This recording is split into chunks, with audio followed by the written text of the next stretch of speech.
This is really what the Chamber is all about, is getting businesses connected with one another, finding customers, and so we appreciate the time that you all take each month to be with us. I hope you enjoyed the meal. I do want to take special note to thank Heart of Texas Barbecue for stepping in. And then I also want to take a moment. You all know that Captain Red's isn't here because of the passing of their owner, Red Orman. And I just want to take a few minutes for those of you who have been in Hutto for a while. You certainly knew Captain Red. He was always here every month, charter member of this organization. And I'm like the worst, right, with like emotional stuff. Like Scott's just shaking his head like, oh my word. But I do just want to, for those of you who are unfamiliar with him, read a little bit of his bio for you. So, David Lynn Red Orman had served as fire chief with the Hutto Volunteer Fire Department for 28 years and was Hutto Fire Marshal for 25 years. Red was a 40-year-plus member of the Hutto Lions Club. He felt very honored to receive the Melvin Jones Fellowship Award that the club bestowed upon him. This is the highest award a Lions Club member can receive. He helped establish and was a member of the 4-H FFA Booster Club, was on the City Council, and a founding member of the Hutto Chamber. He was a lifelong member of the Williamson County Livestock Association, charter member of Round Rock SPJST Lodge 187 since 1979, when it was founded, and served as president or was on the board of directors the entire time. The business community honored him in 2012 with the Ken Love Lifetime Achievement Award in recognition for having demonstrated a lifetime of devotion to the promotion of Hutto. And so that's just a few words. I can't look at you, but that's just a few words about Captain Red and everything that he meant to this community. So for those of you who got to know him, we obviously lost a beloved member of the community. For those of you who didn't get to know him, I'm sorry that you didn't get that chance. But I would hope that we all take some of what he gave to this community and have that same commitment to giving back as he did for his entire life. Yes?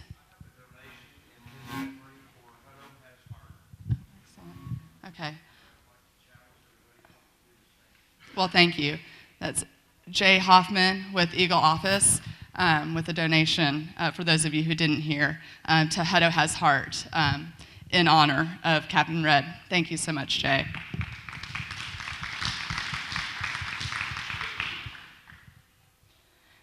And with that, I'm actually the chairman of the board of directors for the Hutto Chamber. I'm Amy Ellsworth for some of the new faces in the room with Community Impact Newspaper.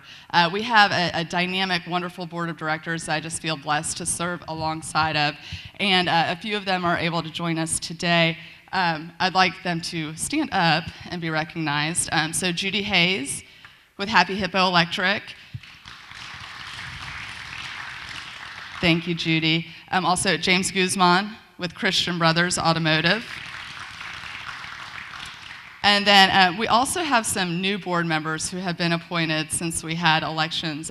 Both James and Judy were on the slate that y'all all elected, but we have some new board members. I just want to bring to your attention those new board members that have been appointed to fill open positions include Dr. Doug Killian, representing the ISD on the board, and then also Hollis Bone, who is with our bank just down the road. And unfortunately, neither of them could be with us today due to schedule conflicts. But then we also, our another appointee is Erin Klingeman. And so Erin is also here. I'd like her to stand and be recognized. And look forward to their contributions. Erin is representing the EDC on the board. So we think that that strong partnership amongst all entities is very important, which is why we also have Michael Smith on our board, who is a city council member. And that's it. That's everybody, yeah. And Dr. Killian. I was going somewhere with that. Circled it back. I would also like to, Judy, if you could just recognize your ambassadors as well, and if you'd like to say a few words about being an ambassador with the Hutto Chamber. Judy is chair of our ambassadors program. So if you're an ambassador, stand on up. Ooh, don't go over this way. Let's stay right here. Julia is one of our ambassadors, and the ambassador program is a program that we are relaunching and we've come up with new parameters for what we do, and we really are here to be ambassadors for your businesses and to get to know you, and let us know. Contact me if there's anything special that we can do as a chamber to be able to help your success. We're looking for new ambassadors too, so if you're interested in that, come on over and let's have some pie together. Pie, sign me up. Thank you, Judy, for everything that you've done with that group, and we're excited about the year ahead. With that, we will move to the introduction of our new members. So if you are a new member in the Hutto Chamber of Commerce, if you'll come on up here, just tell us your name, who you're with, and what you do. And anyone else? I was going to say, I know we've had a few. I'm the aforementioned Scott Ellsworth, her husband. The ribbing doesn't happen every month. It's interesting for me to be up here because I've been a member for 5 years and active. I was on the board, was chair of the board back in 2012 with Chisholm Trail Financial Group. And myself and Rick Arnold, my partner here, had made a decision to move to an independent broker-dealer called Legend Group back in November.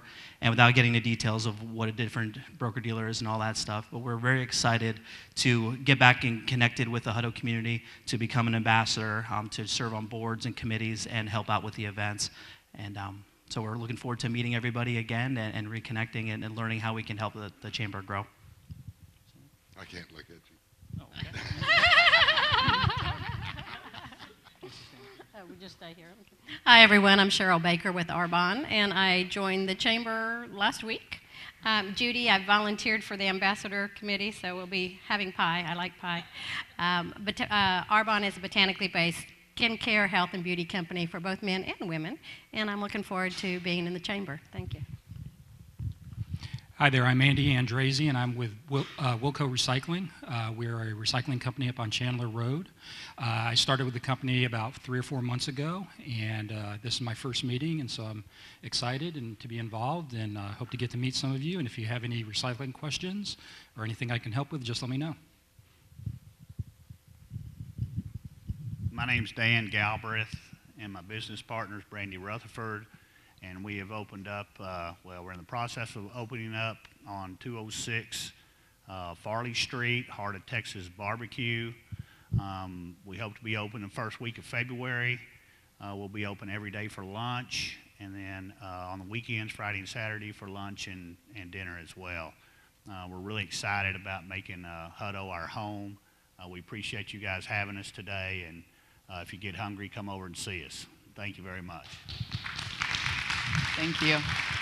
Yeah, a round of applause for all of our new members. We're excited to have this many new members in January, so thank you. Just one note about the calendar, if y'all want to pull out your phones and mark some dates for the next few weeks. Next Thursday, the 22nd of January, we'll have our networking after hours. That will be at 5:30 p.m., and that will be at the Holiday Inn Express in Hutto. Then for you early birds out there, 7:30 a.m. on February 3rd is when we'll have our next mayor's breakfast. We always appreciate the mayor coming out and giving us an update on what's happening in the city at that.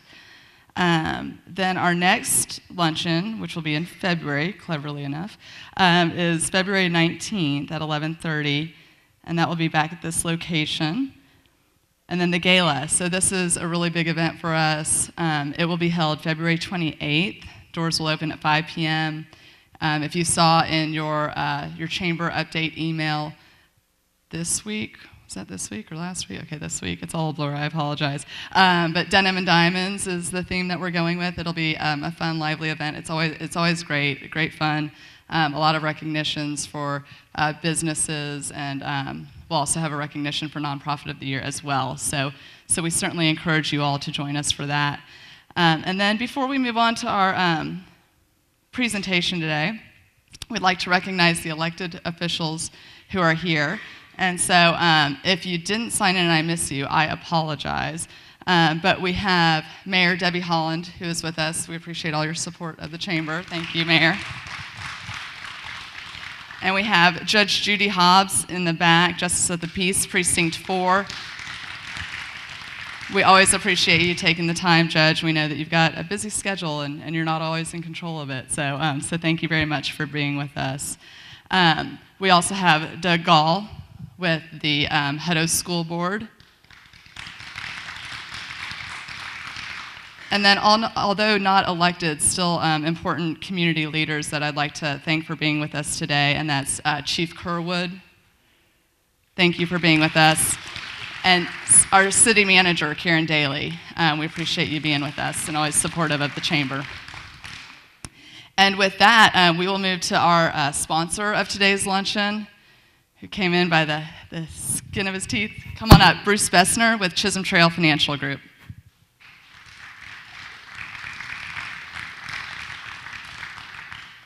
So you have 3 minutes, so I'm going to tell you a minute and a half because I know you. She knows me. I can't even say hello in 3 minutes. I'm from Texas. So anyway, Austin, actually. Anyway, we've been in the chamber for 10 years, I think. We're coming up on our 10-year anniversary. I think about 2005 is when we joined up over here. Anyway, glad that we're here today. A little bit about our firm. We're a financial services firm, Chisholm Trail Financial Group. And there's a little flyer that talks about how we came up with our name. We wanted to be a local entity. So we looked for names. You know, the Chisholm Trail is obviously a pretty local name. And the story, when we were looking for names, we got together a bunch of our clients and, you know, threw out some things. And so the Chisholm Trail, I checked out a book because I didn't want to have any kind of a derogatory, you know, information in there. And then when I'm reading it, some pretty cool stuff came out. They used to buy cattle for $1 in South Texas and drive them up the Chisholm Trail. We have an office in McAllen, you know, Round Rock, San Antonio, Waco, Fort Worth, Dallas.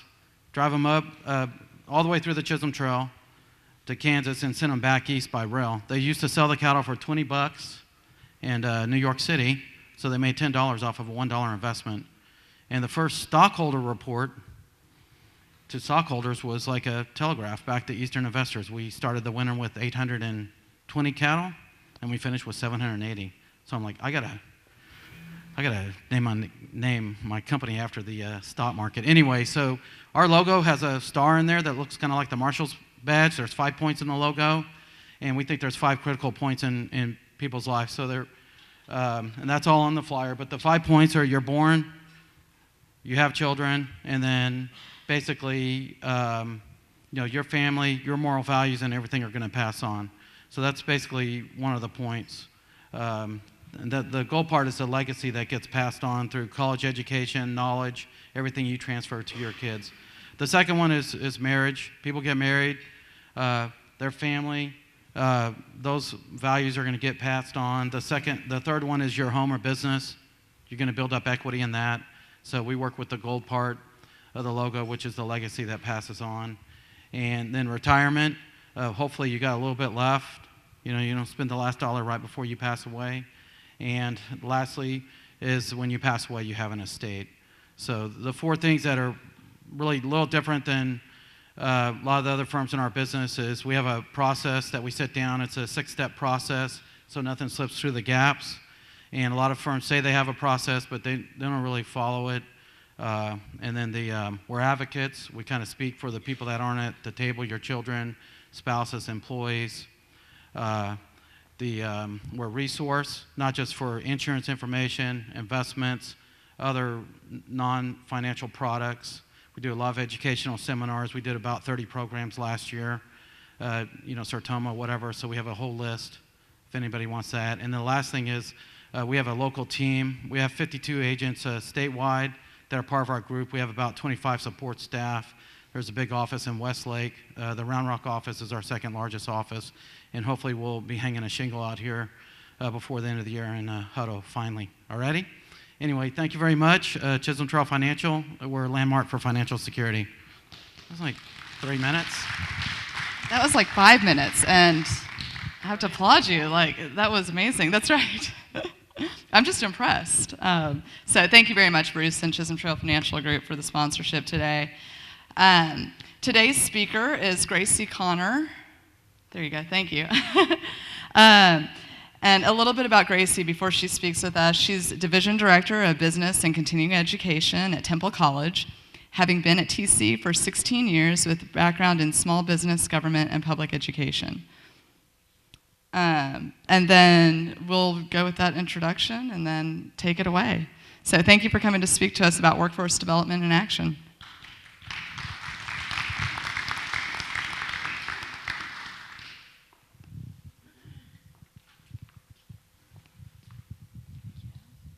Thank you so much for inviting us here today. We're really pleased to be here to tell you a little bit about powering up your business. And I have two compadres here with me, and I'd like for you to meet Dennis McDonough, who is trying to walk off. His background is from Alamo College. He spent 12 years there, is that right? And he has brought to our table information technology and manufacturing knowledge. You could see that some of mine is small business as well as education, and owning businesses seems to be a lot about what y'all do here as well. And then I also had a stint with the government. Nobody knew what ATF was for a while, but I was there. And now they know. Also, Kathy Brandner has been with the college Dennis has been with us for over 2 years, and Kathy has been with us for over 9 years now, and she brings to the table organizational development, banking, and also a government agency. And we would just like to tell you a little bit about the programs that they asked us to tell you some success stories, and so we're going to bring those and hope that we touch some of the areas that you have, and we'll also have an opportunity for questions.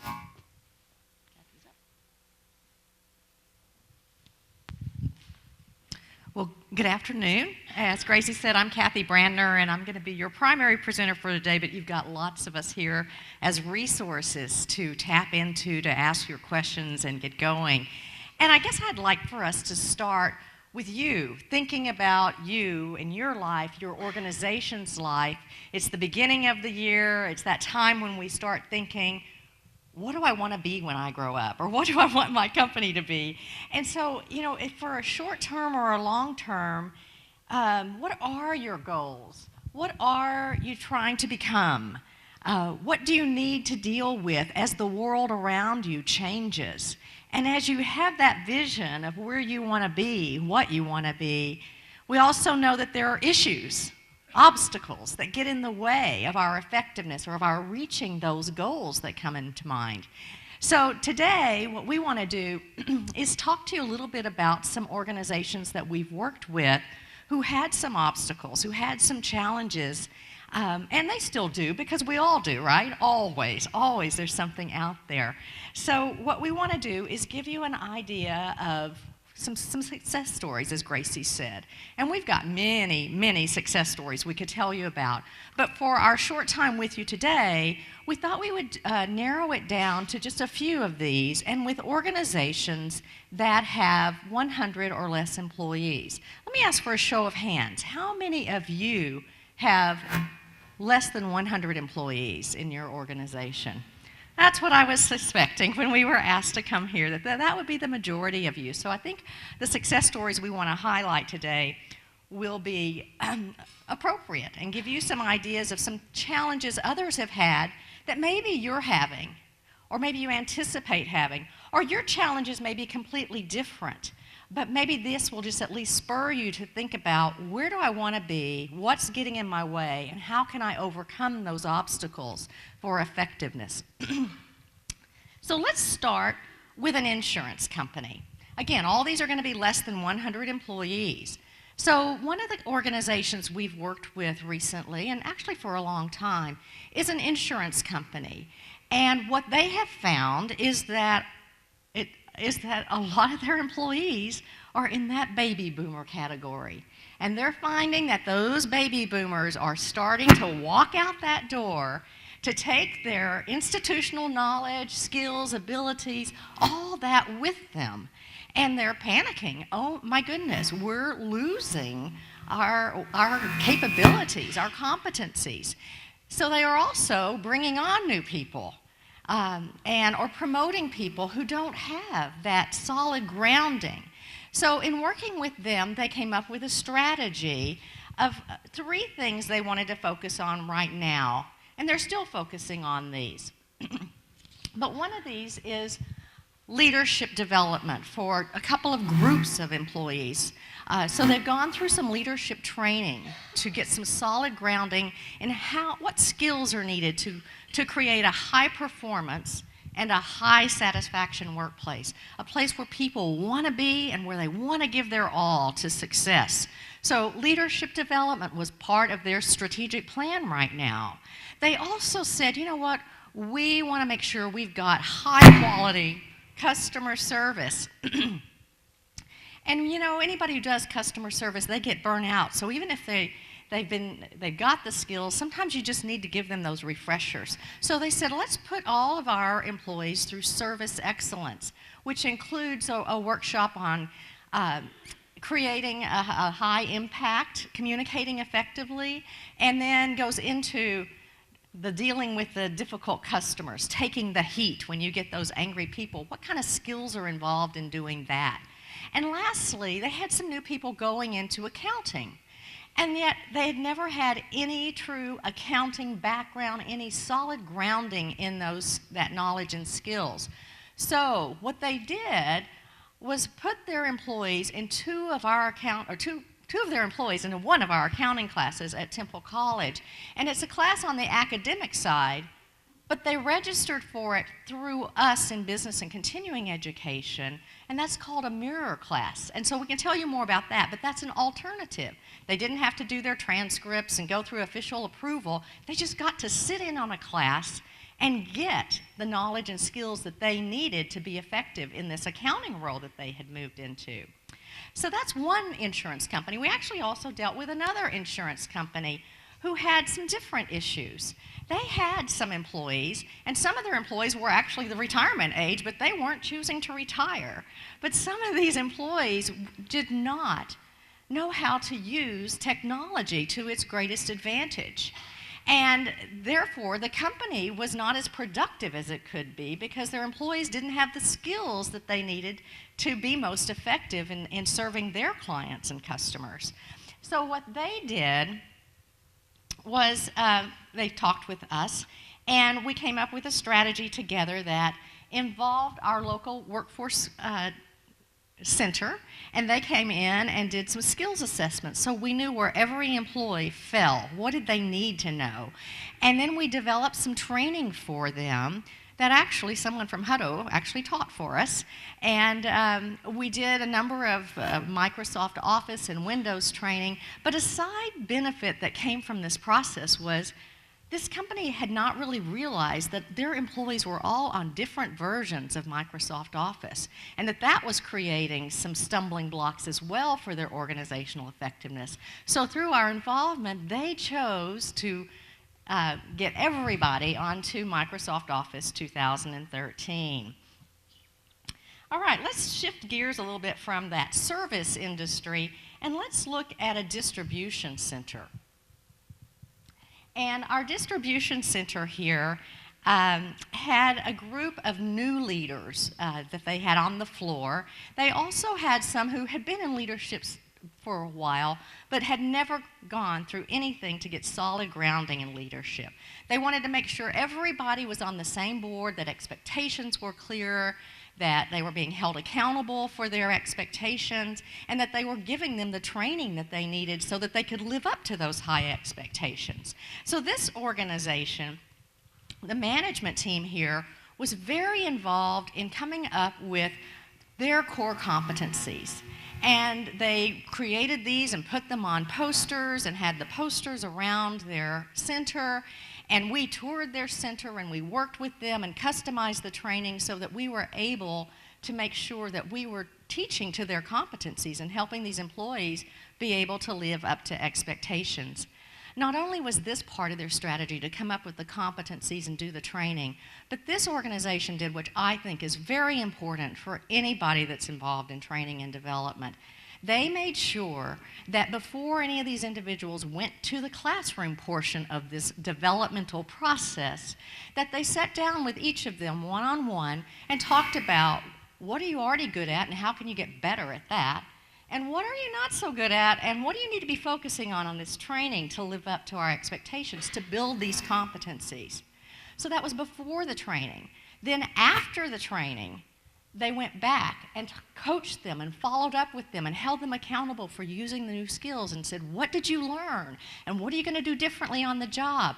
Because if you just go off to a one-day class and you come back and you do everything the same way you've already done it, you're not getting a good return on investment for that training.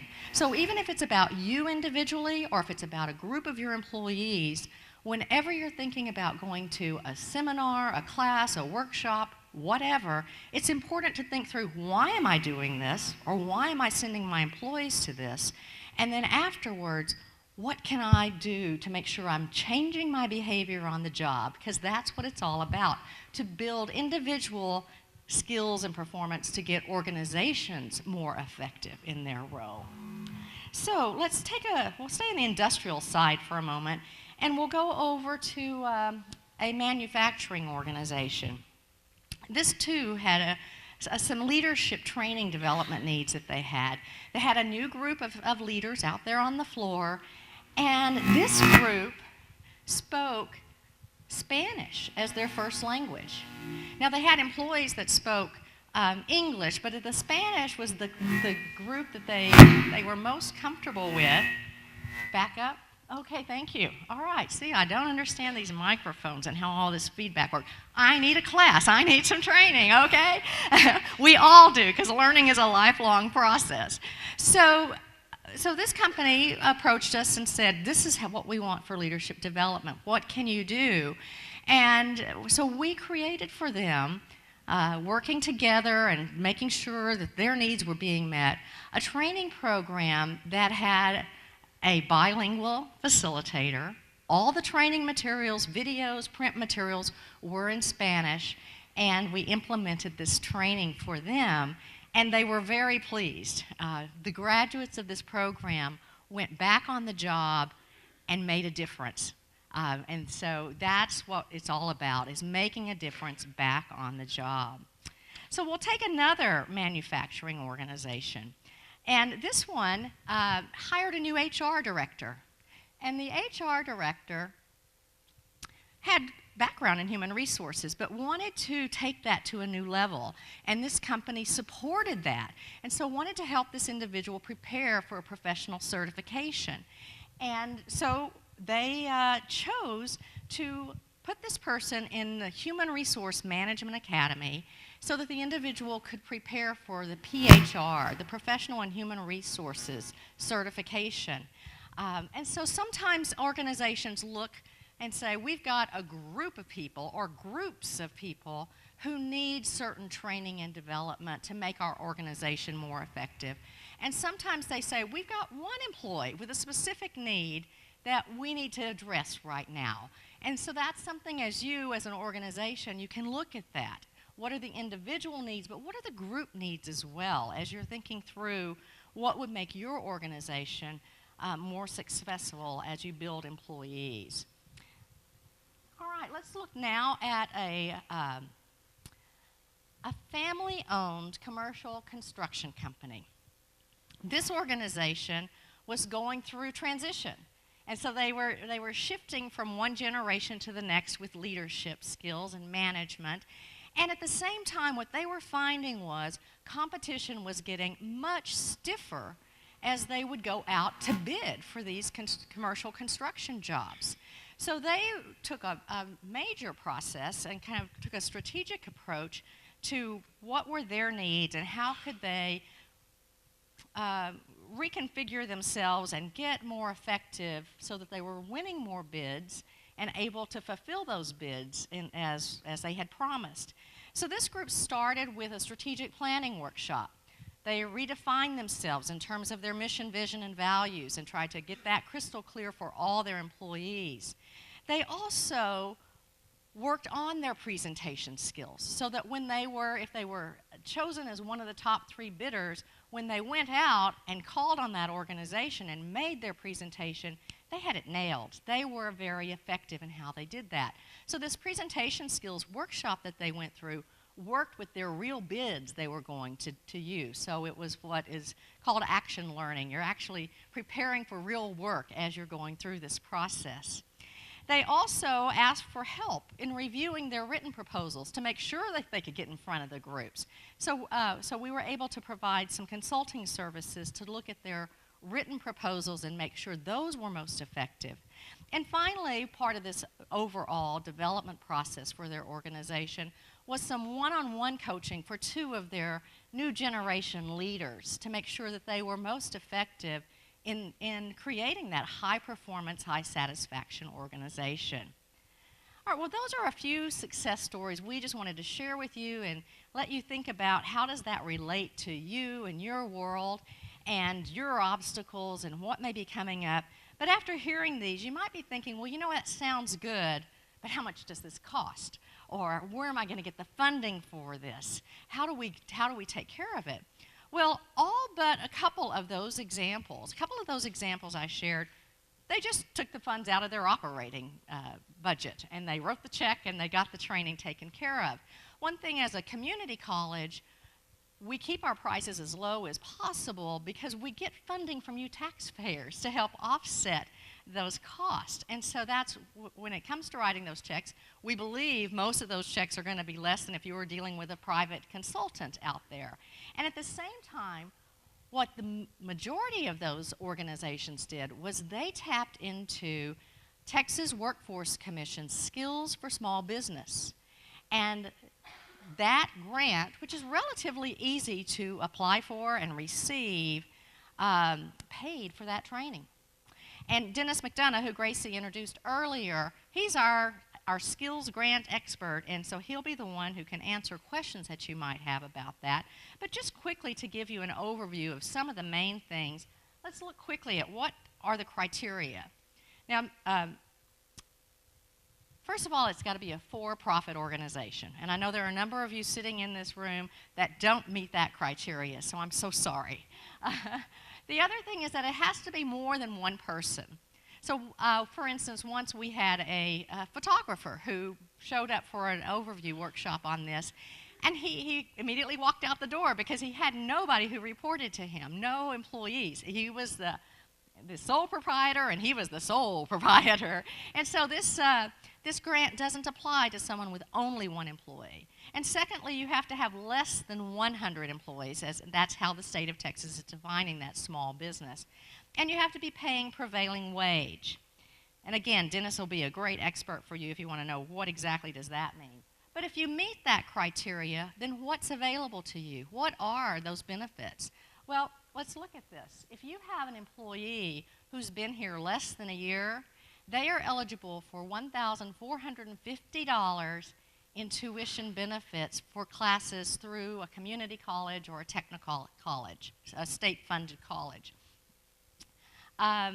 You can usually buy quite a bit of training with that money through a community college. And it can be the academic classes or it can be the continuing education classes, but they have to relate to your business. So it's got to be workforce related and help make your business stronger. Now, if the person has been here over a year, they're still eligible. They're eligible for half that amount, $725 in tuition over a 12-month period of time. But that's still a lot of money to fund community college classes. So there's a lot of training opportunities out there for you, funding opportunities out there for you if you're interested. So I know in the short time we've shared a number of things, and we could share a lot more. We haven't even talked about our successes with municipalities or ISDs or individual people coming and changing careers through some of our programs.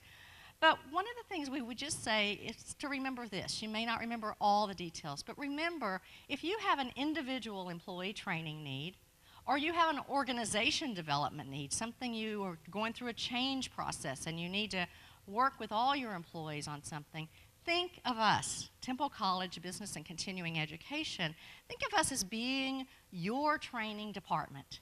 your community training department. Call us, talk about the needs. We'll see if we can help you. And if we can't, we'll see if we can direct you to someone who can. We'll at least help you think through what are the issues and what are the possibilities so that you might be able to overcome some of those obstacles as you're working to achieve your vision for the future. So remember us. And also, again, going back to that one company I highlighted, I just want to remind you to remember that your success when you are doing training and development is not so much what takes place during the classroom, that it's really important that you look at it as a process and that you're involved in that before the classroom session of it and after, and that you're coaching your employees and you're coaching yourself and you're holding yourself accountable when you get training to do something differently with what you've learned on the job.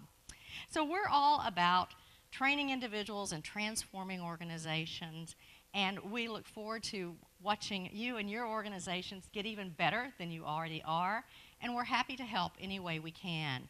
And at this time, I would like to just open it up for questions for Dennis, for Gracie, for me, that any of you might have.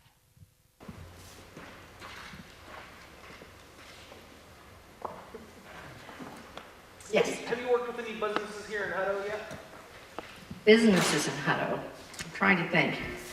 We've definitely worked with the city. We've worked with the ISD. Have we worked? I'm trying. Dennis? Yeah, we have. We had an open enrollment class that was paid for, I think, partly by either the EDC or the chamber that we had some local business people come to. Okay, good. But we've had a difficult time. We've scheduled classes here, and we have not had enough enrollment to actually run the class. We don't have to make a lot of money, but we have to recover costs. And so if we don't have enough to pay for the facility, the instructor, and the materials, then we can't run the course. So we've tried to schedule some things down here that we thought we need, and we've actually talked to the EDC and maybe the chamber, I'm not sure, about what types of classes would be successful down here. So.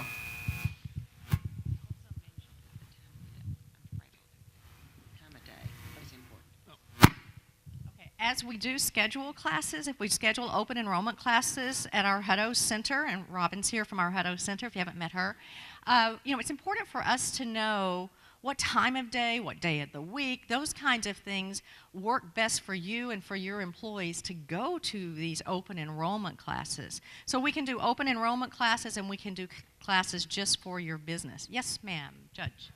Do you have classes there, English as a second language? And do you also, do you by any chance offer a GED program?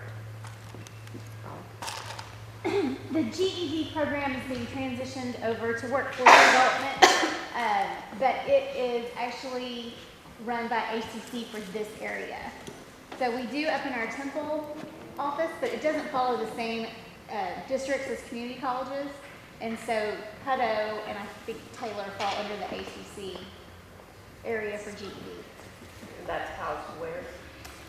I don't know. And so, English is a second language? Same, it's all under the same umbrella. Okay.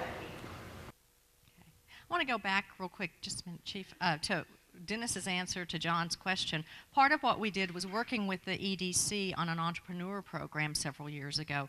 Were any of you in this program? That's what I was thinking. Okay. You have any comments you want to add? Yeah, no, it was a very good. It's a very good program. They had a lot of folks that were just transitioning from another career into, hey, I have this idea, I want to make it into an entrepreneurial type endeavor. So we went through the whole process of starting a business plan, how to write a business plan, and basically be able to market yourself from there. So it was a good class. It was about 8-12 weeks, somewhere in there. Thank you. Thank you. Chief. I was just going to ask, kind of similar to what the judge asked, do you have Spanish as a second language? We do routinely offer Spanish in Temple. Again, we would like to do more here with our continuing ed programs, and we need buy-in for those. Robin, are we doing any academic Spanish classes at Hutto right now? I don't think so for the spring. There might be one in Taylor, but not for the spring in Hutto. Probably if you could get together 8 or 10 people, we could probably bring a Spanish class, the CE version of the Spanish class. It's usually about 34 total hours in the classroom. So that would be a possibility. So anytime there's a class if you have a group at your office, or if you know several people from in town and they need a Word or a Windows class or something, most of the time, if you get 8 or 10 people together in most situations, we could run a class. And let me just add that we can do that pretty quickly. We don't run on the semester schedule. You may see that we've got schedules back there that announce some classes that we have scheduled. But one of the things about business and continuing education is that we don't need to stick with that schedule, and we can add things very quickly. So once you have a group, usually it's about 5 for some of our Microsoft Office classes. Usually it's 8 or more for the customer service or the leadership classes. But you pull a group together, and we'll be responsive, and we will make that happen for you. Sir, you had a question. I'm going to ask, where do you get a list of the classes that are available? Okay, well, we do have on the table as you exit, we have our spring schedule, which Gracie is holding up. And that's not all inclusive, but I think it'll give you a good idea of the variety of things that we offer. And one of the things, again, going back to, I said, think of us as your training department. If you have a training need, or you know of others that have a training need, let us know so that we can do our best to help you address that, and we will. Also, places like Franklin Covey, Dale Carnegie, and things like that can go through us. So if you know of something that you want, we can bring it to you instead of you driving to Dallas or Houston or something. So it's much more economical that way. Okay, great. Well, we'll be available just very shortly after the meeting, or you'll have our contact information. I think our cards are out there. So thank you again for this opportunity to be with you. It's nice to see some familiar faces I've seen before, but also nice to see some new faces, and we look forward to working with you and getting to know you better. Thank you, Kathy. And thank you also to Gracie and Dennis for being with us, and then Dr. Robin Ray as well. We always appreciate your involvement out here. And with that, we go to the fun part of the program where everybody gets to win something. Well, not everybody, but if your name gets drawn, which is when John Darby steps in. How did you get this part of the program? And I get all the serious stuff. But now here's John. Wahoo. All right. Well, do we have your business card? Everybody's business card? Going once, going twice? I know I didn't catch everybody's, but Bruce is busy, so... All right, the first thing we're giving away is from Eagle Office Supply. I had several other office supplies going through my head and thought, nah, I better get that right. There is only one. So a red stapler, which of course is featured in Office Space, goes to... That's got the door prize written on it. It's my card. I don't think I get to win. And the winner is Andy Adrasi with Wilco Recycling.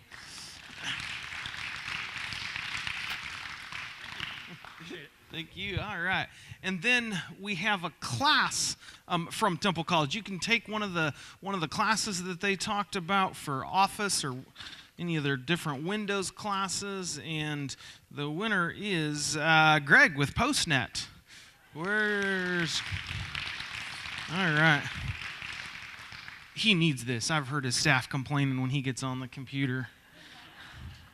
Okay, and then we have 4 tickets to the Texas Stars game of your choice, assuming it hasn't occurred yet. And the winner is Randy Barker. There he is. All right.